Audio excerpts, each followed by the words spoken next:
कर्पूर गौरं करुणावतारं संसार सारं भुजगेन्द्र हारं सदा बसन्तं हृदयारविन्दे भवं भवानी सहितं नमामि। अर्थात जी कर्पूर गछर दरे बिशुद्ध, जी करुणार अवतार, जी समग्र संसाररे सार, अर्थात जी समग्र संसारके आश्रय प्रदान करे, जी भुजंगु अर्थात सापक हार हिसापे डिঙিত धारण करे, সেইজনা भगवान शिव माता भवानीर सैते मोर हृदयत निवास करक। माता भवानीर सैते प्रभु महादेवक भक्ति कथा और ज्ञानर फाলৰ পৰা শতকোটি প্ৰণাম জনাইছো। ओम नमः शिवाय। प्रिय दर्शक, आमार सनातन धर्मत शाওন माहक भगवान महादेवर माह बुली गण्य करा হয়। प्रभु महादेवर पूजा अर्चनार बारे এই শাওন माहक सर्वोत्तम माह बुली कोৱা হয়। শাওন माहत पवित्र मन और श्रद्धारे शिव पूजा करिले सकलोबुर दुख दूर হয়। সেয়েহে শাওন মাহতে শিৱভক্ত সকলেও বলবম যাত্ৰা কৰা দেখা যায়। শিৱপুৰাণ অনুসৰি শাওন মাহত প্ৰভু মহাদেৱ আৰু মাতা পাৰ্বতী ভূলোকত অৰ্থাৎ পৃথিৱীত নিবাস কৰে। কিন্তু আপুনি বাৰু জানেনে শাওন মাহত ভগৱান মহাদেৱৰ পূজা কিয় কৰা হয় আৰু শাওন মাহ ভগৱান মহাদেৱৰ কিয় ইমান প্ৰিয়? যদি নাজানে তেনেহলে এই প্ৰশ্নৰ উত্তৰৰ লগতে শাওন মাহত কেনেদৰে পূজা অৰ্চনা কৰিলে প্ৰভু মহাদেৱ সহজতে সন্তুষ্ট হয় আৰু শিৱলিংগত ভক্তই গাখীৰ, পানী, তেল, ঘিউ আদি কি ঢালিব লাগে আৰু ভক্তই ইয়াৰে কোনবিধ দ্ৰব্য শিৱলিংগত ঢালিলে প্ৰভু মহাদেৱে তেওঁৰ মনোকামনা পূৰ্ণ কৰে, এই সকলোবোৰ জানিবলৈ ভিডিঅ'টো শেষলৈ চাই থাকক। ভিডিঅ'টো আৰম্ভ কৰাৰ আগতে আজিৰ এই ভিডিঅ'টো প্ৰস্তুত কৰিবলৈ অনুৰোধ কৰা দৰ্শকজনলৈ ভক্তি কথা আৰু জ্ঞানৰ ফালৰ পৰা ধন্যবাদ থাকিল।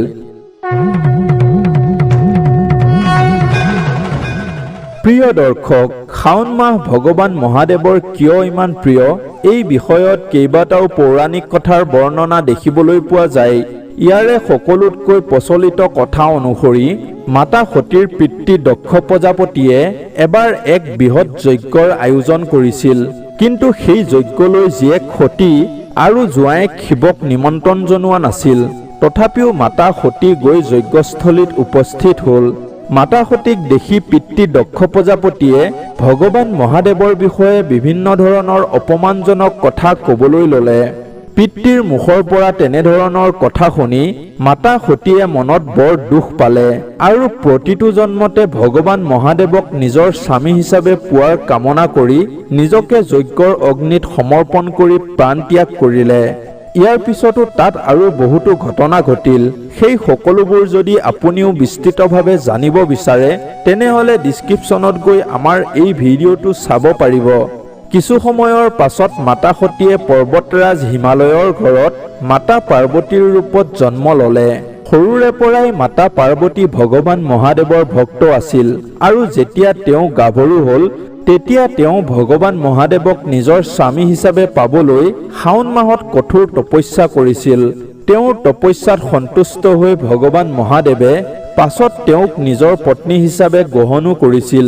সেয়েহে এই শাওন মাহ ভগৱান মহাদেৱৰ বৰ প্ৰিয় হৈ পৰিল। এই কথাখিনি স্বয়ং ভগৱান মহাদেৱে সনত কুমাৰসকলৰ আগত কৈছিল, কাৰণ তেওঁলোকে ভগৱান মহাদেৱৰ পৰা জানিব বিচাৰিছিল যে শাওন মাহ তেওঁৰ কিয় ইমান প্ৰিয়। আন এটা পৌৰাণিক কথা অনুসৰি সমুদ্ৰ মন্থন শাওন মাহত হৈছিল। সমুদ্ৰ মন্থনৰ ফলত সকলোতকৈ প্ৰথমে কালকুট বিষ বা হলাহল ওলাইছিল। সেই কালকুট বিষ ইমানেই বিষাক্ত আছিল যে সেই বিষৰ প্ৰভাৱত সমগ্ৰ সৃষ্টিতে হাহাকাৰ লাগিবলৈ ল'লে। তেতিয়া ভগৱান মহাদেৱে সেই হলাহল নিজৰ কণ্ঠত ধাৰণ কৰি সমগ্ৰ সৃষ্টিকে ৰক্ষা কৰিছিল। সেই সময়ত বিষৰ প্ৰভাৱ কমাবৰ বাবে সকলোবোৰ দেৱী দেৱতাই ভগৱান মহাদেৱৰ ওপৰত জল অৰ্পণ কৰিছিল। ফলত তেওঁৰ বিষৰ প্ৰভাৱ যথেষ্ট কমিও গৈছিল। দেৱতাসকলৰ সেই কাৰ্যত ভগৱান মহাদেৱ বৰ সন্তুষ্ট হৈছিল। তেতিয়াৰ পৰাই প্ৰতি বছৰে শাওন মাহত ভগৱান মহাদেৱক জল অৰ্পণ কৰা বা অভিষেক কৰাৰ পৰম্পৰা আৰম্ভ হ'ল। শাওন মাহত ভগৱান মহাদেৱ আৰু মাতা পাৰ্বতী ভূলোকত আহি নিবাস কৰে। চতুৰ্মাহত যিহেতু ভগৱান বিষ্ণু যোগ নিদ্ৰাত থাকে, সেয়েহে এই সময়খিনিত ভগৱান মহাদেৱেই সংসাৰৰ পালনকৰ্তা হয় আৰু ভগৱান বিষ্ণুৰ দায়িত্বও ভগৱান মহাদেৱেই পালন কৰে। অৰ্থাৎ শাওণ মাহত ত্ৰিদেৱৰ সকলোবোৰ শক্তি ভগৱান মহাদেৱৰ ওচৰতেই থাকে। সেয়েহে ভক্তসকলে ভগৱান মহাদেৱক সন্তুষ্ট কৰিবৰ বাবে বিশেষভাৱে তেওঁৰ পূজা কৰে। শাওণ মাহত ভগৱান শিৱৰ পূজা অৰ্চনা কৰোঁতে আপুনি কেইটামান কথাৰ মনোযোগ দি ভগৱান মহাদেৱক সহজতে সন্তুষ্ট কৰিব পাৰে। এই সময়খিনিত ঘৰত পাৰ্থিৱেশ্বৰ বা নৰ্মদেশ্বৰ শিৱলিংগৰ পূজা কৰিব লাগে। মন্দিৰত প্ৰভু মহাদেৱ, মাতা পাৰ্বতী, ভগৱান গণেশ, কাৰ্তিকেয় আৰু নন্দীৰ সৈতে সমগ্ৰ শিৱ পঞ্চায়তৰে পূজা কৰাৰ বিধান আছে। গংগা জলেৰে প্ৰভু মহাদেৱৰ অভিষেক আৰাধনাৰ ভিতৰত সৰ্বোত্তম বুলি গণ্য কৰা হয়। প্ৰভু মহাদেৱক পূজা কৰাৰ সৰ্বোত্তম সময়ৰ কথা যদি কোৱা হয় তেনেহলে কালপ্ৰদোষৰ সময়ক সৰ্বোত্তম বুলি গণ্য কৰা হয়। যিকোনো দিনতে সূৰ্যাস্তৰ 1 ঘণ্টাৰ পূৰ্বৰ বা 1 ঘণ্টাৰ পাছৰ সময়খিনিক প্ৰদোষকাল বুলি কোৱা হয়। শাওণ মাহত শিৱ পূজাৰ বাবে সোমবাৰ, ত্ৰয়োদশী আৰু শিৱ চতুৰ্দশী প্ৰধান। ভস্ম, ৰঙা চন্দন, ৰুদ্ৰাক্ষ, আকন ফুল, ধতুৰা ফল, বেলপাত আৰু ভাং ভগৱান মহাদেৱৰ বৰ প্ৰিয়। ভগৱান মহাদেৱৰ পূজা বৈদিক, পৌৰাণিক বা নাম মন্ত্ৰৰে কৰা হয়।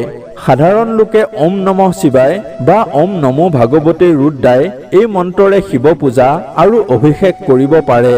শাওণ মাহত লঘু ৰুদ্ৰ, মহাৰুদ্ৰ বা অতিৰুদ্ৰ পাঠ কৰাৰো বিধান আছে। শাওণ মাহত যিমানটা সোমবাৰ আহে সিমানটাতে প্ৰভু মহাদেৱৰ নামত ব্ৰত কৰিব লাগে। এই সময়ত ৰাতিপুৱা গংগা, নদী, সৰোবৰ বা কোনো কুঁৱাৰ পানীৰে স্নান কৰি শিৱ মন্দিৰলৈ গৈ তাত থকা শিৱলিংগৰ বিধিপূৰ্বক পূজা কৰিব লাগে। শিৱ পুৰাণত কোৱা হৈছে যে শিৱলিংগত বিভিন্ন দ্ৰব্যৰ দ্বাৰা অভিষেক কৰিলে বিভিন্ন ধৰণৰ ফল পোৱা যায়।